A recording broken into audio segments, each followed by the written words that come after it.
The TFSA might be the single best wealth building account you've ever had access to. Treat it as a savings account, however, it'll stay small. Use it as an investment account, and it is a tax-free engine that can provide retirement income and ultimately leave a legacy. It should be renamed from a TFSA to a TFIA, tax-free investment account. Because if you park cash in there for years, earning very little if nothing for interest, you are wasting one of the biggest tax-free sheltered accounts that you'll ever have access to. So quick question, is your TFSA working or waiting? So what actually is the tax-free savings account? TFSA is a registered account that uses after-tax dollars for the contributions. The growth is tax-free, and withdrawals, you guessed it, tax-free. And that's the magic. The account itself, that's not the magic. What you use the account for, what you actually house within the account, that's the magic. But because the account is so flexible, it can easily be used for something that seems safe, but costs you a fortune over time. Let's take a couple minutes to step through the common mistakes that we see people make when it comes to their TFSAs. Let's start with probably one of the most common mistakes, using your TFSA as a savings account. Now, cash has a job. We all know that. Whether that is day-to-day cash flow or emergency fund or setting up a retirement paycheck. If you haven't seen our video talking about retirement paycheck, we'll have a link below. But if you're using cash with a long time frame, that's like putting your best investment account into the penalty box. And for my farmers out there, that's like having your most arable land and parking all your equipment right in the middle of it. Does it work? Sure. Is it what it's meant to be used for? Not at all. There might be a little bit of cash in there. There could be some GICs, or it could be portfolio, whether that's balanced or growth or more tilted towards equities. Let's try to make this a little bit more visual for how that pans out through time. So here's a simple example. Let's assume that you've maximized your TFSA from its inception in 2009, and we look at how those grow through time based on what they're invested in. All of these numbers that you'll see are in today's dollars, and so inflation is taken into account. It's important to note that all of these rates are assumed, but cash earning barely anything at 0.25%.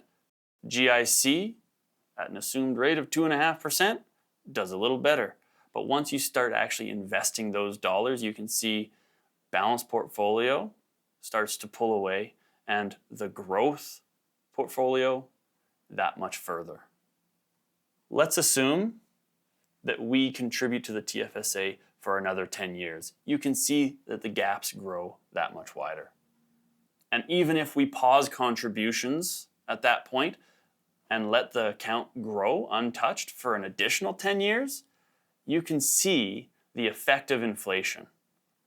You have cash and GICs that the growth has either stunted or it's backing off because it's getting eroded by inflation. Whereas the investments are compounding on themselves. The beautiful thing about TFSAs, withdrawals are tax-free. It should go without saying, but I want to say it here as well. One person's timeline, capacity, attitude toward risk almost is never the same as the next person's. So this chart isn't trying to get everyone investing in riskier and riskier assets. It's simply to show that if you have time, use the TFSA as an investment account and not a bank account. Let's talk about the other extreme, using your TFSA like a casino. We understand there's lots of temptations out there to try to make a home run that gives you an account that is huge and can be withdrawn tax-free. But the hard truth of that is oftentimes those high-flying stocks end up as losses, can even go to zero. And large losses within the TFSA, you don't get the contribution back. And so I'm not saying don't take risk. I'm saying that understand the value of the tax-free savings account contribution room. Another one that trips lots of people up is actually having too many TFSAs. The contribution room is one total amount. And if you have multiple tax-free savings accounts open at different institutions, or you have a trading account, that can cause confusion. You can contribute in one and forget about it and contribute in another and end up going and over-contributing to your TFSA. And the government has been oh so generous to give us these TFSA accounts. They are also quick to crack down if we abuse them. So overcontribution is extremely penalizing. 1% per month that they ding you until you withdraw that overcontributed amount.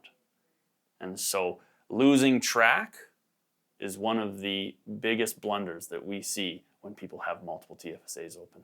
1% a month is not a little mistake. That's a fix ASAP mistake. A word of caution. They only update it, it seems, once a year. Best to use your own numbers and cross-reference to make sure that you don't step foot into overcontribution. In a TFSA, you can withdraw at any time. However, you don't get the contribution room back until the following calendar year. So if you take out $50,000 in June and try to put $50,000 back the same year in October, you will be overcontributed by $50,000.